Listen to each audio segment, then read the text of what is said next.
ಮತ್ತೊಂದು ಬಲಿಯಾಗಿದೆ. ಮನೆ ಮೇಲೆ ಗೌಡಾನ್ ಶೀಟ್ಗಳು ಬಿದ್ದು ವ್ಯಕ್ತಿ ಸಾವನ್ನಪ್ಪಿರುವಂತೆ ಮತ್ತೊಂದು ಬಲಿ ಇದೀಗ ಮರಣ ಮಳೆಗೆ ಸಿಲಿಕಾನ್ ಸಿಟಿಯಲ್ಲಿ ಮನೆ ಮೇಲೆ ಗೌಡಾನ್ ಶೀಟ್ಗಳು ಬಿದ್ದಿದೆ, ವ್ಯಕ್ತಿ ಸಾವನ್ನಪ್ಪಿದ್ದಾರೆ. ಕಸ್ತೂರಿಬಾ ನಗರ ಅಶ್ವಥ್ ಕಟ್ಟೆ ರಸ್ತೆಯಲ್ಲಿ ನಡೆದಿರುವಂತಹ ದುರಂತ ಇದು. ಸಿಮೆಂಟ್ ಶೀಟ್ಗಳು ಬಿದ್ದು 35 ವರ್ಷದ ವ್ಯಕ್ತಿ ಬಲಿಯಾಗಿದ್ದಾರೆ.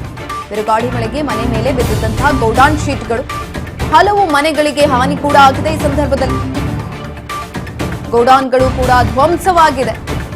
ಬೆಂಗಳೂರಲ್ಲೇ ರಣಮಳೆಗೆ ಇದುವರೆಗೂ ಕೂಡ 10 ಮಂದಿ ಬಲಿಯಾಗಿರುವಂತದ್ದು. ಈಗ ಆಲ್ರೆಡಿ ನೋಡಿ ಅವಾಂತರಗಳು ಸೃಷ್ಟಿಯಾಗಿದೆ.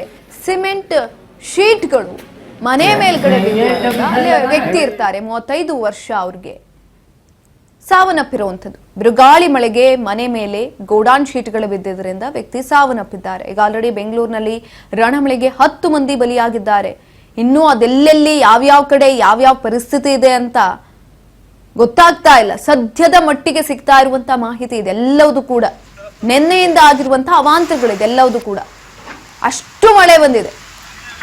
ಅಂದ್ರೆ 1 ಗಂಟೆ ಮಳೆ ಬಂದಿದ್ದು ತತ್ತರಿಸಿ ಹೋಗಿದ್ದಾರೆ ಬೆಂಗಳೂರಿನ ಜನತೆ. ಕಸ್ತೂರಿಬಾ ನಗರದಲ್ಲಿದ್ದಂತಹ ಮನೆ ಇದು. ಹಲವು ಮನೆಗಳಿಗೆ ಹಾನಿ ಕೂಡ ಆಗಿದೆ. ಇದೇ ಸಂದರ್ಭದಲ್ಲಿ ಬಿರುಗಾಳಿ ಮನೆ ಮೇಲೆ ಗೌಡಾನ್ ಶೀಟ್ ಬಿದ್ದಿದೆ.